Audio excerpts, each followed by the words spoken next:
Good day! Ngayon nga ibibigay natin ang game schedule na magaganap sa January 31, 2026 sa opening day ng PVL. Ano-anong team kaya maghaharap-harap at syempre anong team posibleng manalo ay ibibigay natin dahil bibigyan natin ng konting preview at syempre schedule nila, anong oras ang laro at venue. Kaya before that case, please naman huwag niyong kalimutan mag-like, comment, and subscribe and pa-hit the notification bell for more Philippines volleyball updates. Maraming salamat sa suporta nyo guys, subscribe na. At syempre wag na po nating patagalin pa. Ito na po ang game schedule na magaganap nga sa opening day sa January 31, 2026. Narito po, ito nga ang mga magtatapat-tapat na team. January 31, 2026 at ang venue nito ay sa PhilOil Eco Oil Center. Una magtatapatan Galleries Tower High Risers versus Signal Super Spikers 4 p.m.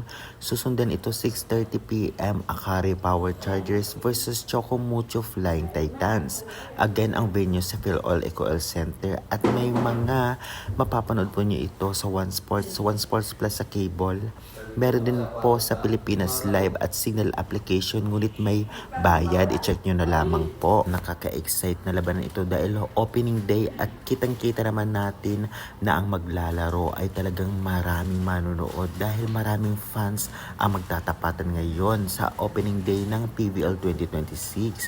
Siyempre, bibigyan natin ng konting preview ang game nila. Narito po at ating umpisahan. Agad-agad tapatan ang Galleries versus Signal. Well, masasabi ko, hindi na dapat basta-bastahin ng Signal ang Galleries ngayon dahil sa mga recruit nitong malalakas. Kaya naman magandang labanan ang ating matutunghayan sa tapatang ito at syempre susundan ng Akari versus Choco Mucho. Kasabik-sabik nga ito dahil nga ang mga recruit ng Choco Mucho ngayon ay malalakas, kagaya na lamang ni Eya Laure, ang pagbabalik ni Cici Rondina. Kaya naman syempre bumalik din si Ivy Lacsina sa Akari at mga recruit nito, kaya naman kaabang-abang. Sa tingin nyo, ano-anong team kaya mananalo dito sa first game o opening day? Pa-comment, pa-subscribe for more PVL updates.